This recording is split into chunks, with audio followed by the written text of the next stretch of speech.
Hey folks, it's Jang here from ultimaterc.com with an unboxing video. This is the Redcat Twister XB brushless, ready to run, two-wheel drive buggy. Got this on eBay, exactly as you see it, and I'm about to open the box for the very first time. I have not seen inside of any Redcat box inside of my studio because I've never had a Redcat vehicle before. This is going to be the very first one that I've owned. I've seen others in person, but this is the first one that is actually in my possession. Figured I'd just do the whole video over here in Studio B, where we've got the close-up setup, because who wants to see my ugly mug? You want to see what's inside this box. Speaking of which, voila! There you have it. Buggy, controller, crappy wall charger. I'm just going to toss over here because I don't even care. Adapter for connecting, let's see, this is going to be going from the wall charger to a battery, I'm assuming. It has a Dean's plug at this end. That's interesting. Here's your little shorty antenna top. Let me focus in on the good stuff first. The buggy itself. Now, you may have seen a buggy or a series of buggies with different trim levels from a company called Himoto. I have tested at least one thing from Himoto before. They make a Mega E buggy, one of their more recent ones that is a two-wheel drive vehicle. Same chassis as this. It's from the same OEM. It's not one of those cases of cloning and copying. It's just a case of there being a single OEM that supplies vehicles to multiple end vendors and multiple brands. Wow. Okay. Well, this is interesting. So I said before, this is the brushless edition, or one of the brushless editions. I don't know if they've come out with different trim levels at different times, but the ESC, it is a censored ESC, evidently. It has a sensor port right there. That I did not expect at all. That is a total surprise to me. This company, Lansu, is the brand of both the ESC and the radio system. Never heard of them before. Just one of those generics. They got a nice big old power capacitor that's attached up here.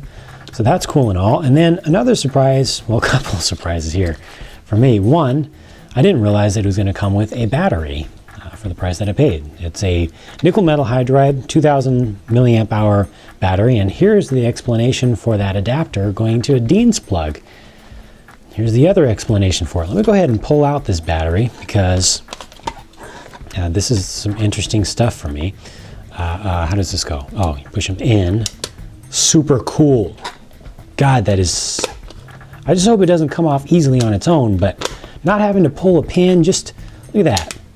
That's how you open your battery tray up. The whole thing opens up. I like that. That's a good design right there. So pulling this out, here's the battery. Super generic. Yeah, it doesn't get more eBay special than this. 2000 milliamp hour battery. The pack is kind of open on the end a little bit. You can see in there. It's got the paper covered cells in there, but it does have a Dean's plug on the end of it, and it's got a nice long cable, and hey, you know, it's a battery. It works. And I appreciate the fact that they have a Dean's compatible plug right here on this ESC, because it means that I don't have to chop off whatever proprietary crappy connector they give, or a crappy standardized Tamiya or Molex style connector. I can just use something that's good right from the start. I can just drop in my existing batteries. Let me go ahead and put this little micro antenna tube over the little bit of antenna that's sticking up here, because that was just bugging me a little bit. And it's nice that they give you one that's actually the right size for the length of antenna that they give you. So here's another surprise for me, was just the size of that receiver. Look at that thing. Tiny, tiny little thing. I've seen continually smaller and smaller receivers, and I think this is the smallest receiver that I've seen to date on any vehicle that I've actually owned. Tiny little thing. 3-channel looks like, 4-channel looks like.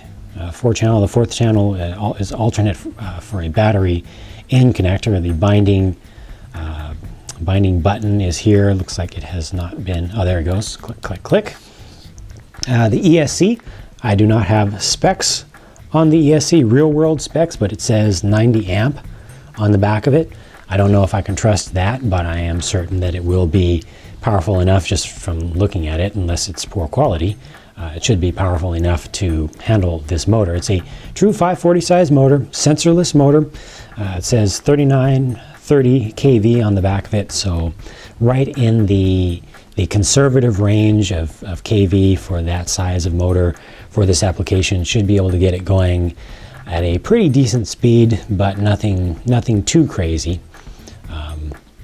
If it is really high quality, there is the possibility that it could be as fast as a Traxxas Valineon setup, but I'm not going to hold my breath for that. I expect it to be a little bit slower. But let's take a look at some of the other aspects of this vehicle. There are some familiar things here. I get the feeling that this company is also the same, whoever actually made this is the same OEM as ECX uses, because a lot of these design cues are suggesting similarity. Don't quote me on that. I don't know that for certain, and I'm not making that as a statement of fact. It just kind of think that may be the case here. We've got plastic bodied shocks all the way around. They are oil filled. There is some nice thick oil in there, either thick oil or the holes in the pistons are kind of small. So if anything, it's over dampened. I think the spring rates might be a little bit too stiff. It's definitely over dampened. It's kind of the opposite of what you normally get with the ready to run cheap setups. Normally they're under dampened and either oversprung or undersprung, but this is, yeah, that's pretty stiff right now. As far as adjustability, it's pretty decent from what I'm seeing so far on this vehicle. Ready to run right out of the box. You've got 3 choices up here of places to connect your shocks, both at the rear and on the front. So 3 angles of progressiveness there. On the front, there are 2 holes down at the bottom, so you can adjust, so you can give it a little bit more droop and also soften up the front right there, which this is as much droop as it gives you. That's all the way down. So I will definitely move those in immediately, because this is just not enough droop. It does use Phillips head screws all the way around, unfortunately, but it does at least seem to be consistent with that all the way around.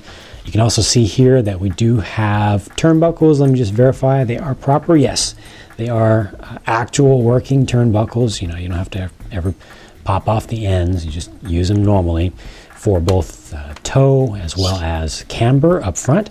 And then at the rear, there is again a turnbuckle on each side used for camber. And let me see if we have options. There appear to be 2 options at the hubs for length of your camber length here, so you can lengthen it out a little bit. And it does have vertical, I'll switch to the other side, it does have vertical ball studs on the inside, both rear and front.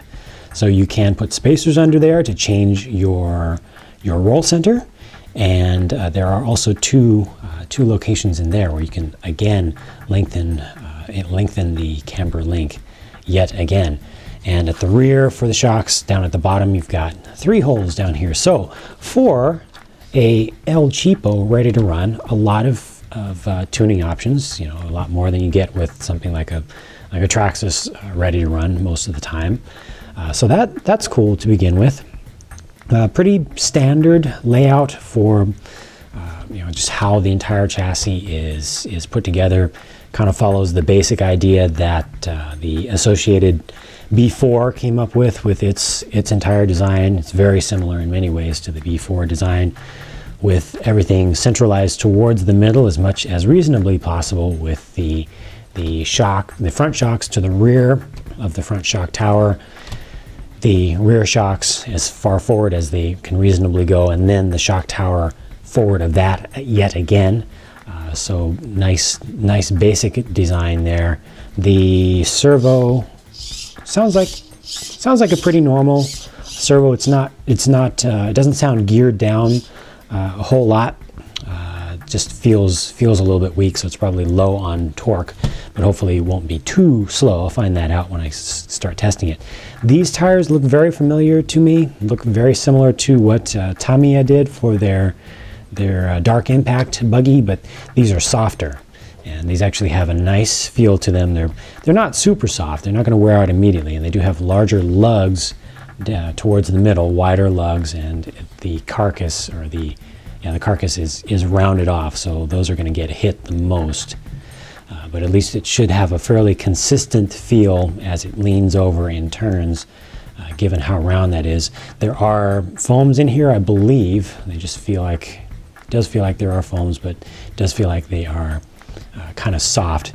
Nice black dish wheels.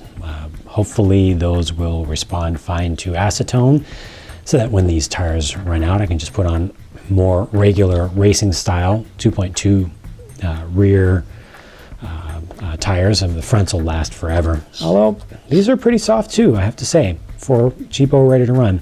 The shoulders are a little bit on the hard side, but the compound feels okay.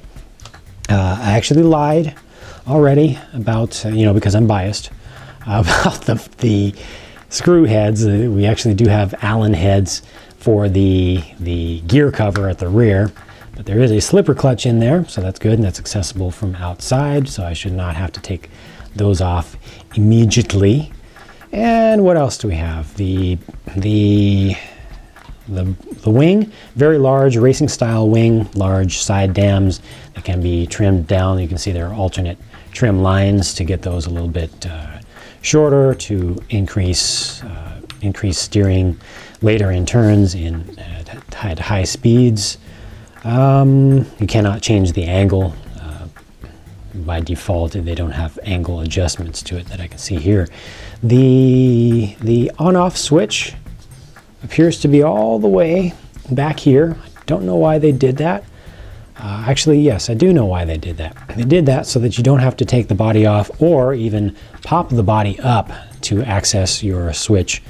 I think it would have been fine to just put the switch down here rather than having these long wires that have a little bit more chance of getting in trouble over time. But as a default setup, I think that's okay. It avoids cutting your fingers under that body there, and it's just convenient, on off. Very, very, very cool right there. Bottom of the chassis, all of the screw holes are countersunk, so it's pretty soft, or pretty smooth. You do have these parts right here where you get the battery tray. You've got these squeeze in pieces that kind of indents in, and if you're driving in soft dirt, there's a good chance that those can get kind of blocked up. I'm looking now for E-clips, and I am not seeing any E-clips right now. This does appear to use captured pins all the way around. Yep. Looks like it's captured pins everywhere, including even the steering kingpins. Well, I just saw 2 E-clips, but I'll tell you about that in a second. So captured pins here, just fully captured. And then here, they actually have a capturing screw on each one. On the fronts, you can see right there, the little guy. Right there, a little guy on each one. So just small little ones. And there are the E-clips that I did see on the front axles, just to hold it in right there. Fortunately, that's not something that you should need to change very often. All in all, I'm very impressed so far. I was not expecting this to have quite as good of a design as I am seeing right now. Suspension definitely needs some work. Not happy with how stiff that is. Not happy with the total lack of droop up front. Hopefully, moving the lower mounts inward will help with that a little bit. It might move the upper mounts inward also, but I'll try to avoid fixing that right now and just get an out of box test of actually how it drives as you receive it without making any changes. I always like to fix obvious things when I first get things out of the box, but if it involves changing the setup, that could change the results of the test. So I'll hold off on that. And a pretty decent looking vehicle, it doesn't look like a crap eBay special buggy. It looks proper. You know, it's got a nice racing design. It's sleek. I like what they did here of giving you plenty of room to get that front body clip in, so it's not in a too much of an awkward angle and such. They do have an aluminum tie bar up front to help preserve those front A-arms. It looks like it's using plastic at the rear. All in all, so far so good. The controller is pretty basic. Like I said, it's this Lansu brand, whatever that is, whatever that means. Has basic analog reversing. Look at this. It used to be it's a mold that used to be used for a FM, if not AM transmitter. They used to have the crystal right there, but it does have dual rates for your dual rate for your steering, and then they do have EPAs. They're manual pots right there, but that is something that you can adjust, and it's a nice large accessible slot, so you don't need a tiny finest jeweler's flathead screwdriver to get in there. Do need some kind of tool, but nice to have that, and basic trims. So simple stuff there. Only uses 4 AA's, so that's going to save you on some cost. This does not appear to be a, oh yes it is, I'll be damned. Every single thing is just exceeding what I was expecting. This is a removable tray, and it uses a JST connection down here. So you can, oh, and even thick, look at this, even thick wires, thicker than they normally use. Oftentimes you'll see like a 24 gauge, I'd say. This is more like a 20 or 22 gauge, unless it's just really thick insulation. But they look to be nice wires. But pop those out, and you can throw in a LiPo pack. Makes it easy to upgrade if you want to use something, you know, a one cell LiPo should be able to do the trick, and because it's only using 4 AA's, and if that doesn't do the trick, you can at least put in a rechargeable nickel metal hydride pack. I'll have to look into that a little bit later on, but decent. This thing actually feels pretty decent in my hand. Right around here, it's got a nice generous little lip towards the front to kind of hold the weight of it, and the throttle feels pretty decent, and the steering does not. The steering feels very cheap, but oh well. It has a lot of bounce, you know, when you let go of it. So that's not so great. It is smooth to the left and the right, but when you let go, there's a lot of bounce. I don't like that. But anyway, that's it for now.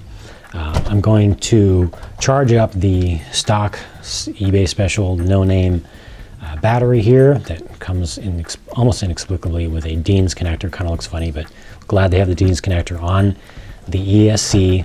I'll charge that up and run it 100% box stock, and then charge up some more LiPo batteries, and start seeing how well I can get this thing to run without investing more money in it. I'll adjust the suspension settings and such, and just see how it goes, and you know, do my whole regular review thing, testing and durability testing also, and see how this goes. So thanks for watching. Thanks for tuning in for this. Be sure to stay tuned for, of course, more unboxings and reviews of various things, but particularly the actual review and driving footage of the Redcat Twister XB brushless edition. Bye for now.